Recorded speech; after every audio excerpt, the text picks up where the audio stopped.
Big thanks and hello to Gary Hunter, CEO at Redu Group. Redu is a group of digital-first brands pushing the boundaries in retail marketing, loyalty and rewards, staff benefits and well-being. Redu Group includes Redu Retail, a unique code platform providing partners with end-to-end gift card programs and voucher code management. Redu Rewards, a health rewards technology platform helping brands to proactively look after the health and well-being of their team members. Redu Reach, an online partnership business allowing retail and e-commerce partners access to a huge online audience of over 3 million unique users to deliver relevant and engaging content direct to consumers' social feeds. Redu Reach brands include Ashley Money Saver, Feed Your Family and Coupon Mama. And the most recent addition to the group, Redu Commerce, with the URL giftvouchers.co.uk, launched back in May 2020 and already has over 60,000 monthly unique visitors per month, delivering over £2.5 million in sales in December 2020 alone.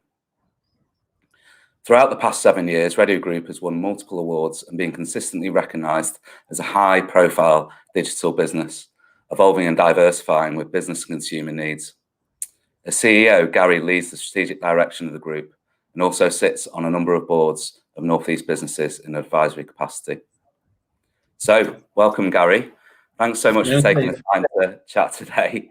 And well done on everything you've achieved with Redu and personally in the last 7 years or so. You must be really proud. Should we start by taking it back? 2014, I believe, is when Redu Group started. Do you want to talk us through how it all began and how it all started? Yeah, definitely, yeah. It all started out of a simple idea, really.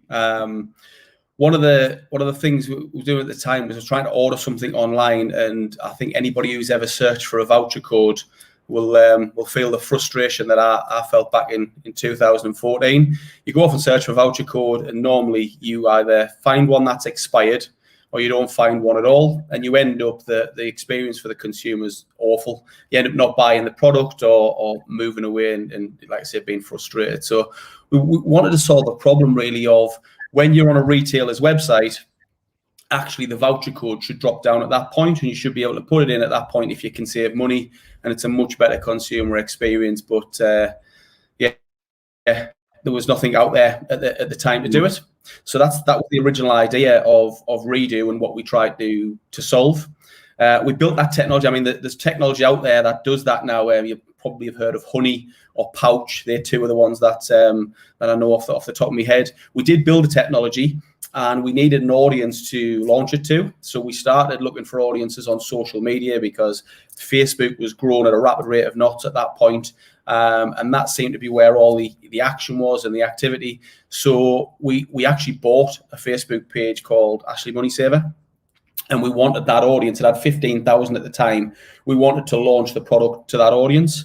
So it would save us having to build from scratch or do the marketing to build from scratch. And what we found was while we were building the original product, we started launching some of the voucher code offers to this audience on Facebook and realized very, very quickly that it went through the roof.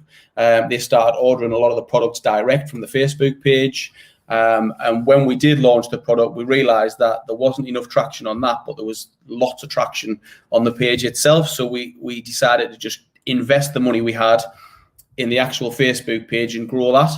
And as you know now, from a Facebook point of view, we've got nearly 3 million people that follow our pages. We've got a couple of other pages on there as well. We've got Feed Your Family for £20 a week.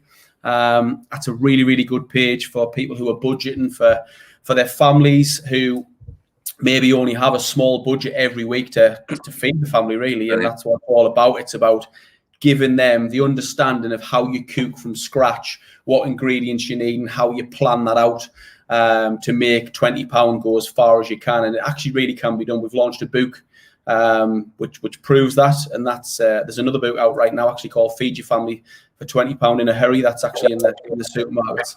So there's that one, and then obviously Coupon Mama as well, which is another big audience, does a similar thing for the Ashley Money Saver page, which is the offers at discount and helps people save money on general merchandise. Mm-hmm. Brilliant. So that's Redu Reach. reach then. Yeah, that's Redu Reach really in a nutshell. The only problem with that, in what we realized in the early days, is that Facebook controls how many people see your posts. So we realized that we needed to diversify the audience a little bit and have more control of who sees what we put out there. And that's how we ventured into the world of rewards. And we actually built an employee benefits platform called Reward Me Now. And that is done with a totally different technology. A lot of the rewards platforms that you'll see out there, or were out there at that point, were all cashback. We really wanted it to be an instant reward, so the money would stay in the consumer's bank account, because if you have to wait 60 to 90 days to get your cash out, sometimes the people that we're promoting things to don't have 60 to 90 days to get that cash back out. They need it now.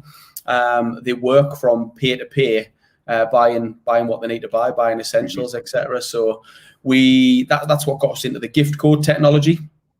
Working with some great partners, one called Tillo. And basically we were able to fire a gift code directly to a mobile phone within seconds of somebody buying it, and let them check out at till at discount. So you could be at the Adidas store, fire you £100 gift code, you'll only have paid £92 for it, scans at checkout, and you walk out with your product, and the cashier doesn't even know that you've just saved £8. So it's seamless. And we built that over 2 years.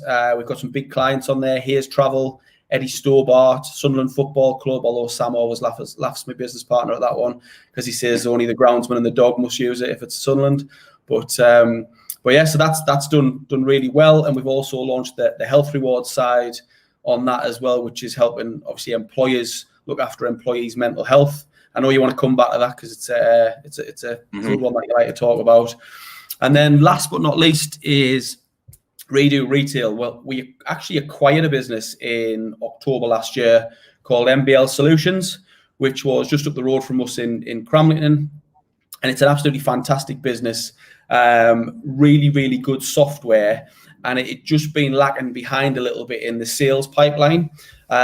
So we've got all the software, we've improved it a little bit, got some great stuff in there. And as I was telling you previously, we've already got some amazing clients that we work with, the likes of Greg's, Hobbycraft, Pizza Express.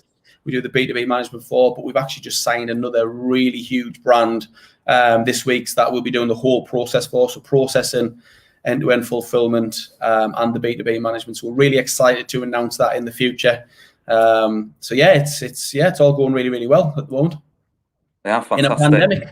In a pandemic. Excellent. I mean, what comes through from our discussions and what you just mentioned there, and perhaps something that you don't play up overly on the website, is very much the ethical nature of what you do. There's real care about the business as to which definitely comes through with the mental health and wellbeing aspect of the business. But just listening there to the Feed Your Family website, I mean, that's an amazing concept. I mean, obviously it's coming out from a business perspective, but actually to help segments of society from an ethical perspective has got to be rewarding as well. Massively. I mean, what you won't see from obviously just this conversation is the amount of people. I mean, the lady who runs the Feed Your Family page and is an employee of Redu is Lorna Cooper. She actually set the page up in the original instance, and Lorna really does care about our audience. We get people emailing in all the time saying, I've got £6.60 left for the week and I need to feed 2 kids. And Lorna will go back to them and actually give them recipes and the staple foods that you'll need to get, and you can make a good meal that you can either freeze or it'll see you through for a week. It's actually amazing how much you can make out of so little money. But because a lot of us live in the world where £6 is a McDonald's ultimately, and that seems to be a lot of people's first call, is to buy that sort of food, not really look at the sort of ground up of how you build up a sort of meal plan. You can structure your meals for the week. Now, it does take time to do it that way, but if you haven't got the money, it's really, really worthwhile as a family. Yeah, brilliant.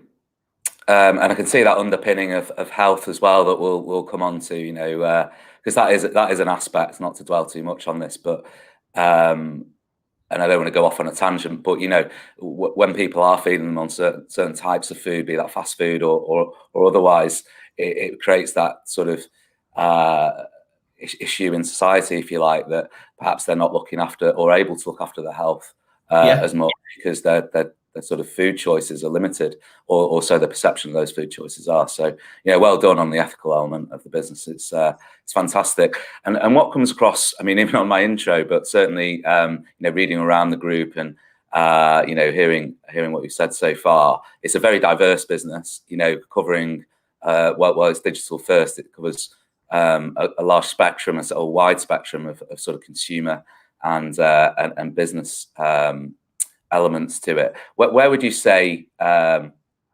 focus, if any, is right now, or how's the business evolving across the many aspects? Where do you see the present sort of? I think obviously technology is moving on all the time at such a rapid rate, and I think one of the things, I mean, we'll always have our reach business is always there, and it'll always do the same thing ultimately, but we're very limited in what we can do from a Facebook perspective, from audience wise, and how much reach. So that business pretty much runs itself now. We've got a great team in there with some great people leading it as well. So we've kind of not parked it, but we don't know how far we can make that go. We do have an e-commerce side coming off the side of it at the moment, which is doing really, really well, and we think that's got a lot of potential. So we'll be investing in that. But I think inside the business at the moment, we can see the real evolution of the digital gift card, and the pandemic has really made that accelerate to where, I think before the pandemic, I think 20% of gift cards were digital, 80% were physical. Now, I think that's flipped on its head because of the pandemic and the contactless nature of a digital gift card. It's more probably 70% digital and 30% physical right now. And with digital gift cards, they really, really are multi-use. So they can be used for lots of different things, not just as a gifting product. You can use them, for instance, a good one during the pandemic is the free school meals. So the government decided to put free school meals, rather than cash into people's banks, they started to give you gift cards for certain retailers that people could then go and spend to get food for their children, obviously for the free school meals. There's things like insurance replacement, where insurers can give out a gift card to go and replace products within the house.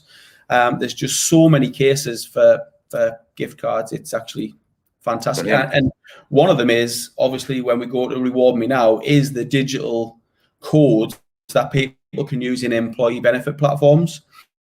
So they can be used as single-use codes that have branded currency on them, and people can buy them at a discount as being part of a good employee benefit scheme. Fantastic. And that's just 3 use cases. There's probably 20. Yeah, brilliant. And one thing that strikes me, sort of impartial observer of the business, is that from a strategic perspective, you have evolved, as I mentioned, there's lots of diversity in the business, but you've actually evolved very much with the developments, I suppose, within technology. And what I mean by that is, even just listening to what you're saying there around loyalty, and you think about 2021, the cookie changes that are coming in, how, advertisers are able to target third-party data and utilize cooking is changing, which is shifting the whole landscape, I suppose, of digital advertising.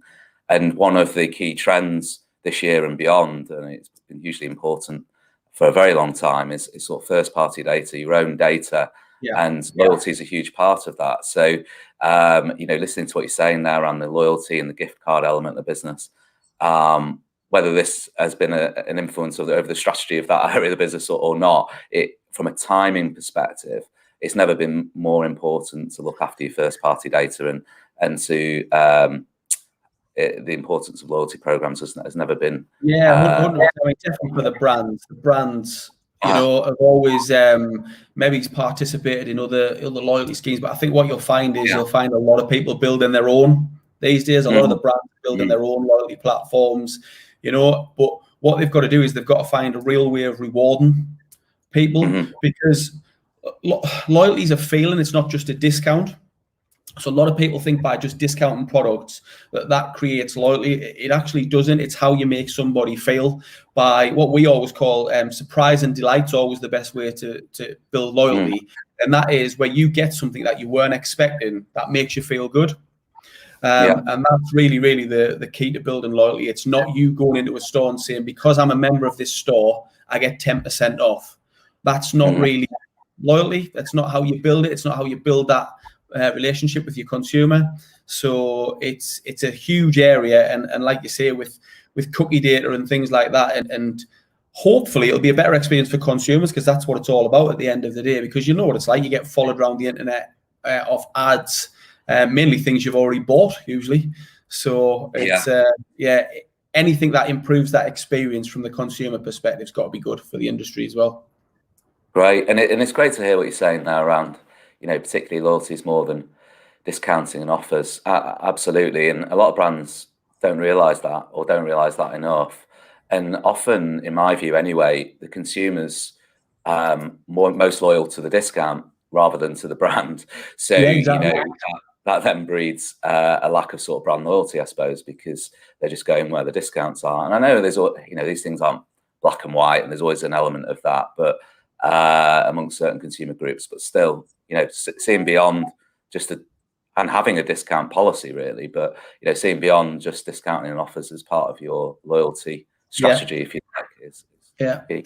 I also think, I think from my perspective, what I see in the marketplace at the moment, so we obviously work with a lot of big brands, high street brands as well, but I think there'll be a resurgence of your sort of local little niche boutiques as well.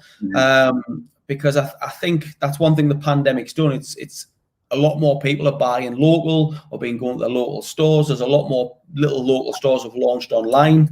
And I think people really like the feeling of sort of helping out in the local community as well. And I think that's one of the good things about the pandemic. I think it has brought neighborhoods and people closer together as well. So it'll be interesting to see how that does, because I know we're working with a brand at the minute called All by Mama. Okay. And it's a bit like an Etsy or a Not on the High Street. And it's where mothers who are having to work from home because obviously their children have been off school and things like that. And they've started little brands where they're either doing photo prints, or they can be doing hampers or little things like that. And that seems to be a real sweet spot at the moment. People are starting to use it. There's a lot of these brands where friends are promoting to friends and things like that. So I think that's going to be a bit of a resurgence within the retail market. Absolutely, I agree, and I think it's a really positive thing as well, as you've alluded to there, particularly the community aspect, and that's been shown through. You mentioned Facebook before. Community-based groups. I don't think the use of Facebook community groups have been higher really, and I've also talked personally when I've done sort of trend sessions this year, is the growth of the donut effect. So as we see shifting patterns in workplace engagement as well, and what I mean by that is, whether people greater agility essentially away from the 9 to 5, and people potentially spending more time in their home community, whether that will then spark commerce locally from an offline perspective as well, and that usually interests me really, like how town centres are going to change, and perhaps how sort of local commerce, and then obviously how that's depicted from a local digital strategy perspective, if you like, for brands where it's relevant, if they have sort of local presence. Again, not to go off on a tangent too much on that one. And coming on to Redu Rewards then, the health rewards technology platform. I know this is an area of the business that you're hugely passionate about. I'm sure you're passionate about all the areas of business, but actually the essence of what you've created here, the proactive nature of trying to encourage brands to look after the health and well-being of their team members, and also reading through the sort of associated copy on the website and so forth. There's actually, you bring in a level of science to the conversation as well, that naturally it's the right thing to be doing, in my view, and to be investing in your staff and for all the physical and mental health benefits that will have, but also the science suggests that you actually are helping yourself from a commercial and financial perspective by doing that as well, businesses. Yeah. Do you want to talk us a little bit through the evolution of the platform? I think from a staff perspective, I mean, one of the things we've always done, even miles before the reward side, is we had a corporate membership at one of the local spas and gyms, Seam Hall, and that was for the staff, and for the staff to go and use the classes, to go and use the spa after work, because it was really, really quite close to the office, and give them an outlet really to, if they wanted to get fit, then go and do it, or just relax. Because I think it's key as an employer, you know, it's the word I'm looking for. It is stressful. It is stressful in a digital world because things do change all the time. So giving them the little perks of things like that to help with their mental health is always good. But how this came about was, we knew in the pandemic that people weren't because we went home working, so everybody was stuck in the house. We knew that, and we wanted to make sure that people were going out and getting away from their laptops ultimately, going out for walks, because I don't know if you've worked from home through the pandemic as well, Steve, but I'm literally sat here. I'll get up 8 o'clock and I'll be sat here all day, and I don't cut off at 5, which I normally would at work, and then come home and have a couple of hours with the kids before they went to bed. And then sometimes, you go back and work, but you never know when the cut-off point is, and sometimes you become institutionalized in your 4 walls in your office, and I really didn't want that for the staff. So we came up with an idea, and that was to get them out walking. We would reward them with a cash reward ultimately. And then when we were talking about it, we decided, you know what, this would actually be a good thing for all employees, and this could fit really well in our employee benefits app. So we set about developing a product that we thought would help employees, number one, from a mental health perspective, but also employers. And how it works is basically we challenge. So I'll give you an example of our staff. We challenge our staff to do 10,000 steps a day, 5 days a week. If they achieve that, we give them £10 credit within their reward app, and they can spend that across 140 brands, or they can build it up and they can actually put it towards a target. I used golf balls as my target. So if I hit the rewards, I would buy myself some golf balls further down the line. And then we decided to put interaction in there. People were wanting to talk to each other or go out for walks together and things like that. So we had leaderboards, and we had department leaderboards as well. So a little bit of banter, a little bit of challenge in there as well. And what we found is that the culture of the company actually improved by launching this product. People would get up on a dinner time when we went back in the office, and you would see like 7 or 8 people go for a walk around the block. And the other good thing for us as a business is people obviously are checking their steps all the time, because we built the ability to track steps within the app, and it would update in real time. So people would check, and within that, they were also seeing the benefits within employee benefits. So they would actually buy more as well, and they would use us as a discount tool more as well.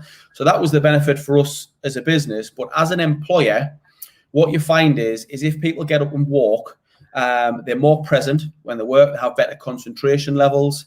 It does, and if you speak to any mental health expert, what they always say is the first port of call for the early signs of mental health is to get people out, get them walking with other people, because what happens when you walk with other people is you walk side by side.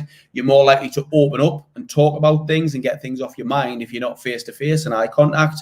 So there was lots of plus points for the employee, but also for the employer. If you're getting an extra 2 hours productivity out of somebody a week because they're actually physically fit, it's a massive difference in cost. So it's a benefits for both sides, but ultimately the reason we did it was for the actual employee and for their mental health. And being honest with you, I think we said this before, we haven't seen the true fallout of this pandemic yet from a mental health perspective. I think we're starting to see the early signs, but I think there'll be a lot more to come over the next 3 to 5 years from a mental health perspective when we start trying to get what is normal. It's brilliant. It's brilliant to hear what you say, the journey that you've been on so far with Redu Rewards, specifically in relation to your own experience with Redu staff. I mean, as you know from our conversations sort of offline, I'm a true believer of the benefits of exercise for mental health. We had our Red January initiative as an example. in the first quarter of this year, where we got a group of about 150 people together and across different agencies and business people, mainly in the Northeast. And it was great to see through that initiative visibly, because we had a LinkedIn group as an example where the community came and the group of 150 people came, and we encouraged regular posting, which happened each day, and just to see people sort of visibly commenting on the group saying, I've had a pretty difficult day today, I went out for a run, I feel much better now. And I suppose taking it back to basics, it can sound obvious, but I suppose one of the elements of the last 12 months is it has brought out it's made people look at sort of some of the simpler things in life and say, right, you know what, actually exercise really does help my mental health. And we wanted to do it really inclusively, as you've referenced there. The inclusivity is really important.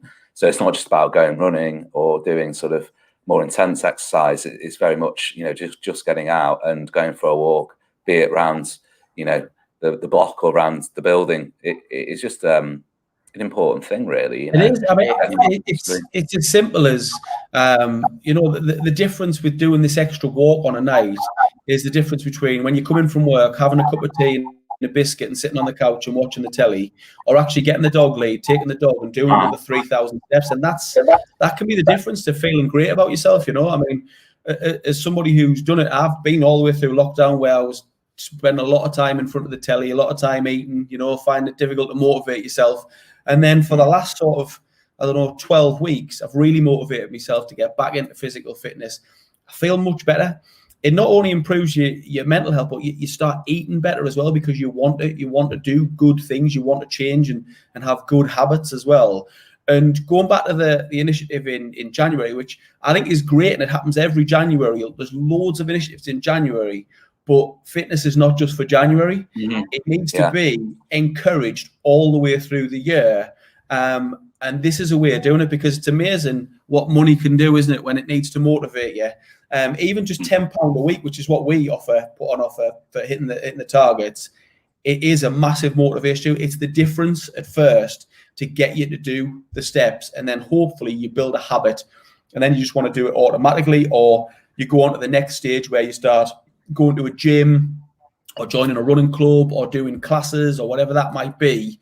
That could be the next step. But the walking is really the inclusive part that 99% of people can do. And one of the things we were launching inside the app as well is activity minutes. So even for disabled people, if they wanted to do activity, it would work on a heart rate and how high your heart rate was for a certain amount of time as well. So it is a huge thing, but I think employers have really got to, what I would call, stop doing the ticky box exercises for sort of health schemes, and really get people active and promote this and get them out there actually doing the walking, rather than just saying, yes, we have a mental health department, or somebody comes in and does a head massage once a fortnight.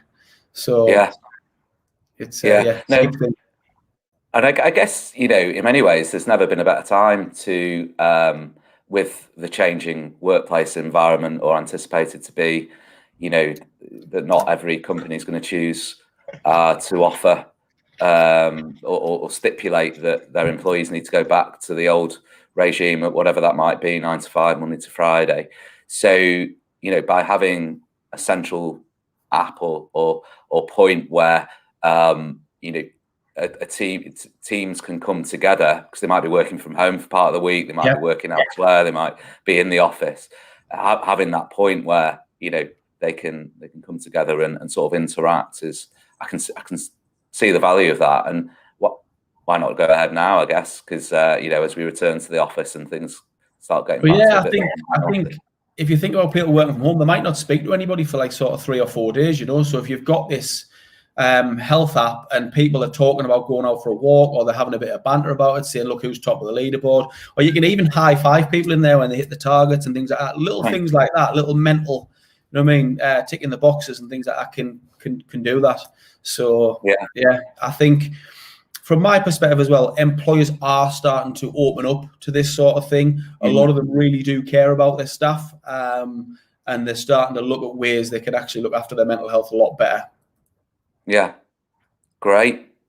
Brilliant. And are you, I know this is, as part of the group, it's a relatively newer part of the group, relatively recent, I was going to say. I know it's been going a while, but are you seeing companies, are they embracing it? Have you got many signed up so far, or, you know? Yeah, the companies embrace it. The only problem we've found is that because obviously work's starting to try and get back to normal, getting the right people to make the decision to sort of sign it off is not the easiest thing at the moment. But I think when things start to settle down and people realise whether they're either working back in an office or they're working at home, because everybody is warm to the idea straight away. They love the idea. It's just basically getting the person to sign off. That's the hardest part of it, because it is a cost ultimately at the end of the day. So there's a lot of people doing trials, and that's what we've done. Yeah. We've given a lot of people trials. So some big employers doing trials. What you find is the littler companies sign it off straight away. So we've got quite a lot of people sort of with 100 staff, 150 staff that have took it, but getting the big enterprises to sign it off is a lot more difficult. Right. Yeah. Okay. Well, best of luck. I mean, the whole essence of it, I truly buy into. I mean, it doesn't take me any persuading for me, personally. But I'm a huge advocate of the exercise for mental health and the importance of mental health, and how actually apportioning and separating out your time, because that's often the natural excuse from an individual, including myself, is I just don't have time to exercise today. But actually, it's all about priority, isn't it? And we can always make time, can't we? You know what I mean? Everybody, we can always find an excuse to not do something if we want to. Yeah. That's what I always look at it. So yeah. Cool. Well, on that note, Gary, I think that's our time is coming to an end. Thanks so much. A lot of ground there, and truly interesting, amazing story, really, of how the group's evolved. And I wish you continued success. I'll be watching, seeing how you're getting on, and let's stay in touch. But yeah, thanks very much. Brilliant. Thanks very much, Dave. Right. Thank you. Speak to you later then. Cheers. Bye.